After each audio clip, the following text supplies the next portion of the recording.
আসসালামু আলাইকুম, আমি নজরুল ইবনে মোহাম্মদ, স্বাস্থ্য সহকারী, বাংলাদেশ, ঢাকা ময়মনসিংহ নেত্রকোনা জেলার অন্তর্গত। এটি দুর্গাপুর থানার বিরিশিরি ইউনিয়নে অবস্থিত। তো এখন আমি অবস্থান করছি আমার খামার বাড়িতে। তো আজকে আপনাদের সামনে আমি তুলে ধরবো পুষ্টি সমৃদ্ধ যে আপনার সবজি রয়েছে, সেই সবজির আবাদ নিয়ে।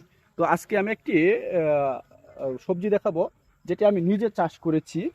আর সেটা হচ্ছে আপনার করলা। এই বস্তার মাঝে আপনার কলার চাষটা করলাম। এটা, হ্যাঁ, 1 মাস প্লাস মাইনাস এরকম সময় হবে।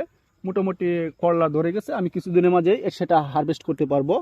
তো এখানে আমি সম্পূর্ণ কীটনাশক মুক্ত, রাসায়নিক সার মুক্ত এই প্রক্রিয়াটা নিয়েছি।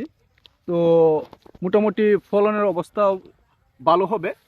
তো এই ফাঁকে আমি জানিয়ে নেই যে আমি প্রায় সময় কিছু ভিডিও দিয়ে থাকি। অনেক সময় বিভিন্ন নামে দিয়ে থাকতাম, কিন্তু এখন থেকে আমি সরাসরি যেটা সম্প্রচার করব পুষ্টি বাংলা হিসাবে।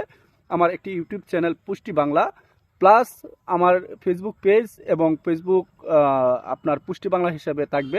আপনারা যারা এই ধরনের ভিডিও দেখতে চান বা এই ধরনের ভিডিও দেখে আপনারা এই ধরনের সবজি চাষ করতে চান, তারা আপনারা পুষ্টি বাংলাতে চলে আসবেন।